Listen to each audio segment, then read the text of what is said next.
En fait, là, j'ai eu un stage à l'automne 2019 chez Teledyne d'Alsa. Puis un de mes mandats, en fait, c'est de dégrader le TMH parce que il y a eu récemment des normes environnementales, puis on a dû, en fait, dégrader un chimique qui était rejeté absolument dans les égouts à l'usine.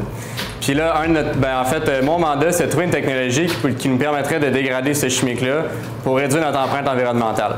Donc, j'ai fait l'analyse, en fait, de plusieurs technologies différentes, puis j'ai sorti, en fait, elle qui avait le plus de potentiel pour notre situation précise. Puis ça s'est avéré que c'était elle, là, en fait, sur une oxydation avancée. Donc, en fait, là, à la fin de mon stage, ce que j'ai fait quand j'ai recommencé l'école, j'ai repris de ce que j'étais parti de mon stage, puis j'ai fait mon projet de fin de bac sur ça, en fait. Donc, l'idée, en fait, c'est de monter un petit système pilote d'oxydation avancée, puis de tester différents oxydants tels que le persulfate, l'ozone, sous lampe UV, afin de tester notre technologie.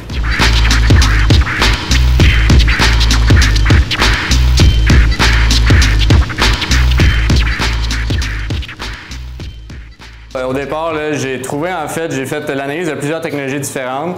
J'ai ciblé elle qui avait le plus de potentiel.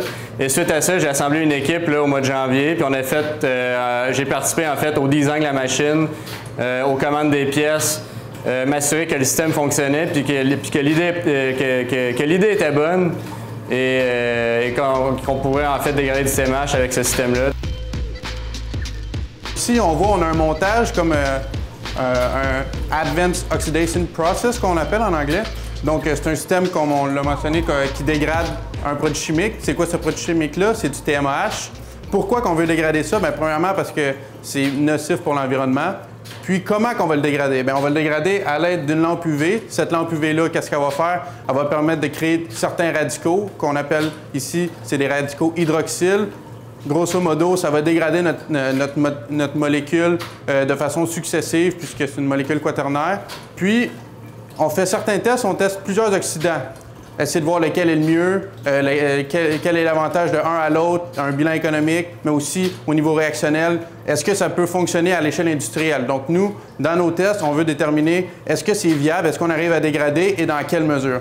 Donc premièrement, ici, on peut faire notre ajout de notre mélange aqueux avec notre TMAH, qui peut ensuite se diriger vers une sonde de température. Donc, comme vous savez, en génie chimique, très important de connaître nos constantes, connaître nos paramètres opératoires, donc pression, température, débit, etc. Donc, la température ici, se diriger ici par un petit échangeur de chaleur pour aller vers une pompe à déplacement positif contrôlée par tout simplement de l'air comprimé.